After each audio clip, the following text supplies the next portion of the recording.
para poder aclarar dudas de los que aún todavía les hace falta comprender la diferencia entre las plantas vasculares y las plantas no vasculares. Por ejemplo, aquí tenemos lo que son las plantas briófitas o no vasculares. Y si nos damos cuenta, cuando hablamos de briófitas, estamos hablando también de las no vasculares, porque es un sinónimo. Es, por ejemplo, como decir una persona normalmente tiene dos nombres. Lo mismo es con esta planta, briófita y no vascular. Las plantas briófitas o no vasculares son las plantas que no tienen conductos o tubos para transportar el agua y los alimentos. Estos deben pasar por los espacios entre las células y así distribuirse por toda la planta. Por ejemplo, las briófitas no tienen tallos ni hojas.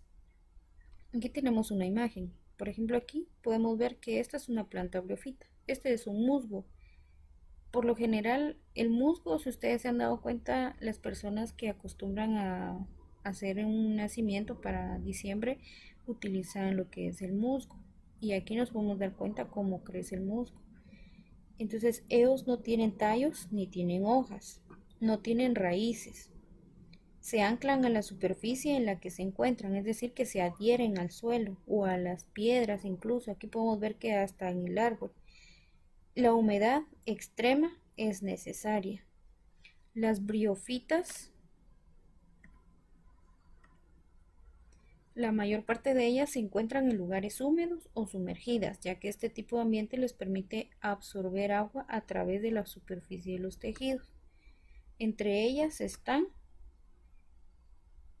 las briófitas antoceros, que son muy reducidas y microscópicas. Su estructura es simple, formada por tallos, no alcanza los 3 centímetros de altura y se considera una de las plantas primitivas. Puede producir fotosíntesis, pero en forma simple, produciendo clorofila.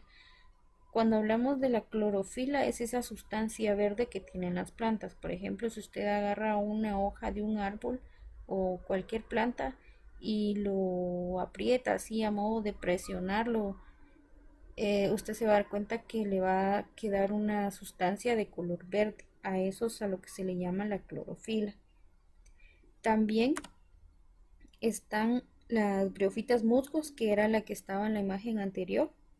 Las briófitas musgos, son pequeñas plantas que crecen en climas húmedos a raíz del suelo. Pueden cubrir árboles y rocas, como ya lo vimos. No son vasculares, lo que las mantiene sin raíces ni tallos. Y las briófitas hepáticas, que dice que estas plantas pueden abarcar grandes extensiones de tierra o crecer sobre grandes rocas. Como por ejemplo aquí tenemos otra que está sobre una roca. Y ahora vamos a comprender lo que son las plantas traqueofitas o vasculares. Es lo mismo también, tiene dos nombres, traqueofitas o vasculares. Entonces, al momento de que nos pregunten cuáles son las traqueofitas o cuáles son las vasculares, sabemos que son o que se refiere al mismo tipo de planta.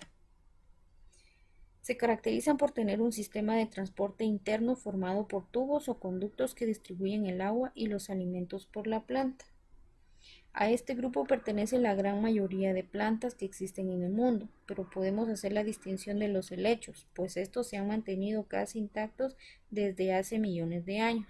Entonces, los helechos pertenecen a las plantas vasculares. Ejemplos de las plantas vasculares. Aquí tenemos, por ejemplo, lo que es un ciprés y otros tipos de árboles. Y ellos dice que tienen un sistema de transporte interno, porque recordemos que cuando nosotros regamos una planta, lo hacemos en donde tiene la raíz y luego la raíz, por medio de la raíz, ellos absorben los nutrientes y absorben el agua. Y de esta manera es como ellos se alimentan. También entre ellas están, por ejemplo, aquí podría ser una mata de frijol, eh, de maíz, de aguacate. Aquí tenemos un pino, plantas como por ejemplo las margaritas. Para clasificar a estas plantas se tienen en cuenta la ausencia o presencia de semillas. Por ejemplo, entre las vasculares También hay plantas, porque aquí nos vamos a hacer una división más, que serían las plantas con semilla y las plantas sin semilla, que se refieren a las angiospermas y las gimnospermas.